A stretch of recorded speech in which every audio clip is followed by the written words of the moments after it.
Welcome back. 108లో 180 సమస్యలు. ఆపదల సమయంలో కదిలే ఆసుపత్రిలా సేవలందించాల్సిన వాహనాల్లో రోగుల కోసం కనీస సదుపాయాలు కూడా ఉండటం లేదు. ఎమర్జెన్సీలో ప్రాథమికంగా అత్యవసరమైన ఆక్సిజన్ కూడా ఉండటం లేదు. కొన్ని చోట్ల సరైన టెక్నీషియన్లు లేరు. నిన్న నల్గొండ జిల్లా బోరుబావిలో పడ్డ బాలుడి కోసం ఆఘమేఘాల మీద స్పందించి 4 గంటల్లో సజీవంగా బయటికి తీస్తే కేవలం అంబులెన్స్లో ఆక్సిజన్ లేక చిన్నారి చనిపోయాడు. అత్యవసరంలో ప్రాణం పోయాల్సిన వాహనాలలో ఎలాంటి సౌకర్యాలుంటాయో మా ప్రతినిధి మహేంద్ర వివరిస్తారు. నల్గొండ జిల్లాలో బోరుబావిలో పడి అత్యవసర పరిస్థితుల్లో 108 నుంచి తరలిస్తున్న క్రమంలో బాలుడికి ఆక్సిజన్ సరఫరా అందగా చనిపోవడం రాష్ట్ర వ్యాప్తంగా చర్చనీయాంశంగా మారింది. అసలు వాహనంలోన ఎటువంటి సౌకర్యాలు దానికి సంబంధించి ఒకసారి పరిశీలించే ప్రయత్నం చేద్దాం. అసలు ఆక్సిజన్ లిమిట్గా ఉంటుందా, ఏదైనా అత్యవసర పరిస్థితుల్లో ఆక్సిజన్ కొరత ఉంటే ఎలాంటి పరిస్థితి ఉంటుంది, అదేవిధంగా ఫస్ట్ ఎయిడ్ కూడా ట్రీట్మెంట్ ఏ విధంగా చేస్తారన్న దానికి సంబంధించి అసలు ఎటువంటి ఎక్విప్మెంట్స్ ఉన్నదన్నది వాహనంలో ప్రధానంగా మనం ఒకసారి పరిశీలించే ప్రయత్నం చేద్దాం. ఫస్ట్ స్టార్టింగ్ వెహికల్లో కూడా ఎమర్జెన్సీ సమయంలో ఎక్కడైనా అత్యంత కీలకమైనది మనం చూసుకుంటే ఫస్ట్ ఆక్సిజన్ కూడా ఇందులో కీలకంగా ఉండే పరిస్థితి ఉంది. ప్రస్తుతం ఇదే వాహనంలో ఉండే సిబ్బంది కూడా ఉన్నారు, వారిని అడిగి తెలుసుకునే ప్రయత్నం చేద్దాం. అత్యవసర పరిస్థితుల్లో ఏదైనా పేషెంట్ ఎక్కితే ఎటువంటి వాళ్ళకు ట్రీట్మెంట్ మన దాంట్లో దొరుకుతుంది? ఫస్ట్ 108కి ఫోన్ చేయగానే మేము వెళ్తాం కదండి. సీన్కి వెళ్ళగానే మనం సీన్కి వెళ్ళిన తర్వాత మనం వాళ్ళని తీసుకొని వెహికల్లో వేసుకున్న తర్వాత ఫస్ట్ వాళ్ళకి ట్రీట్మెంట్ ఏంటంటే ఆ పేషెంట్ పరిస్థితి ఎలా ఉందో తెలుసుకోవడం కోసం ఫస్ట్ బీపీ, నెక్స్ట్ పల్స్ అలా చూసుకున్న తర్వాత మామూలుగా ఎంత ఉందో తెలుసుకున్న తర్వాత డైరెక్ట్ ఇవ్వడానికి మాకు రూల్స్ లేదు కాబట్టి మాకు కాల్ సెంటర్లో ఈఆర్సీపీ అని ఉంటారు. ఎక్కువ ఎమర్జెన్సీ ఉంటే ఈఆర్సీపీకి ఫోన్ చేస్తాం, ఎమర్జెన్సీ రెస్పాన్స్ సెంటర్ ఫిజిషియన్ అని. ఆ ఫిజిషియన్ సలహా మేరకు ఫలానా బీపీ ఉంది పేషెంట్కి, కేసు వచ్చేసి ఫలానా కేసు ఇది, ఇంత ఏజ్ ప్లస్ బీపీ ఇంత ఉంది, పల్స్ ఇంత ఉంది అని వాళ్ళకి ఇన్ఫర్మేషన్ ఇచ్చిన తర్వాత ఫలానా ఇంజెక్షన్ ఇవ్వండి, ఫలానా ఫ్లూయిడ్ పెట్టండి అని చెప్పేస్తారు. వెంటనే మేము ఫ్లూయిడ్ కనెక్ట్ చేసి ఇంజెక్షన్ ఇచ్చేసి దారిలోనే హాస్పిటల్కి రీచ్ అయిపోతాం. ముఖ్యంగా మీరు ఆక్సిజన్ లిమిట్ ఎంత శాతం ఉంటే మీరు మళ్ళీ రీఫిల్లింగ్ చేస్తారు? అసలు ఇక్కడ మనకున్నది ఎట్లా, దీన్ని ఒకసారి శాంపుల్ ఒకసారి చూపించండి. యాక్చువల్ ఆక్సిజన్ వచ్చి 20% వరకు ఉన్నదంటే మేము ఈఎంఈ గారికి ఇన్ఫామ్ చేసేస్తాం, సార్ ఇంత పర్సెంట్ 20% ఉంది, రీఫిల్లింగ్ చేసుకోవాలంటే వెంటనే వెళ్ళిన తర్వాత సార్ చెప్పేస్తారు, రీఫిల్లింగ్ చేసేసుకుంటాం. 20% వరకు ఉన్నదంటే నింపేసుకుంటాం.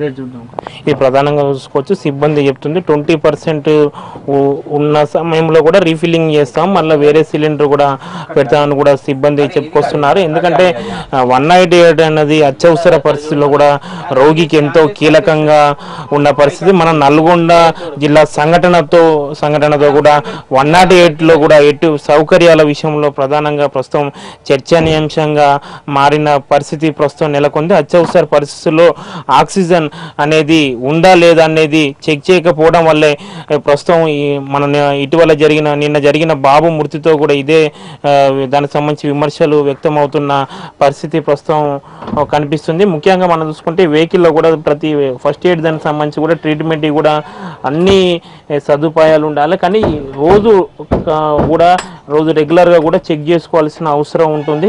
ఎటువంటి టాబ్లెట్స్ అత్యవసర పరిస్థితుల్లో దానికి సంబంధించి టాబ్లెట్స్ పూర్తి స్థాయిలో ఉన్నాయా, దాని ఎమర్జెన్సీ ఇంజెక్షన్లు ఏ విధంగా ఉన్నాయి దానికి సంబంధించి రెగ్యులర్గా అప్డేట్ చేసుకోవాల్సిన అవసరం ఉంటుంది. కానీ కొన్ని పరిస్థితులలో చేసుకోకపోవడం వల్ల కూడా అత్యవసర పరిస్థితుల్లో అమాయకుల ప్రాణాలు పోవాల్సిన పరిస్థితి ఏర్పడింది. అంటే అసలు ఉన్నా కానీ అత్యవసర దానికి సంబంధించి మందులు పూర్తి స్థాయిలో లేని పరిస్థితి ప్రస్తుతం నెలకొంది. ఎందుకంటే ఏదైనా ఎమర్జెన్సీ ట్రీట్మెంట్ సమయంలో ఫస్ట్ ఎయిడ్ చేయాలంటే కూడా 108లోనే చేయాల్సిన అవసరం ఉంటుంది. దీన్ని దృష్టిలో పెట్టుకొని ఎప్పటికప్పుడు అన్ని సౌకర్యాలను నిత్యం చెక్ చేసుకోవాల్సిన అవసరం ఉంటుంది. మళ్ళీ అదేవిధంగా వాహనాలు కూడా పూర్తిగా కాలం చెల్లిన వాహనాలు కూడా కావడంతో కూడా ఇది కూడా ఒక రకంగా ఇబ్బందికరమైన పరిస్థితి ప్రస్తుతం దారితీసింది. జిల్లా వ్యాప్తంగా చూసుకుంటే చాలా వరకు కూడా 108లో పూర్తి స్థాయిలో సౌకర్యాలు లేవనే విమర్శలు కూడా వ్యక్తమవుతున్న పరిస్థితి. ఏజెన్సీ ప్రాంతంలో అయితే పరిస్థితి మరీ దారుణంగా ఉన్న పరిస్థితి ప్రస్తుతం నెలకొంది. మనం ఒకసారి చూసుకోవచ్చు, ఏదైనా అత్యవసర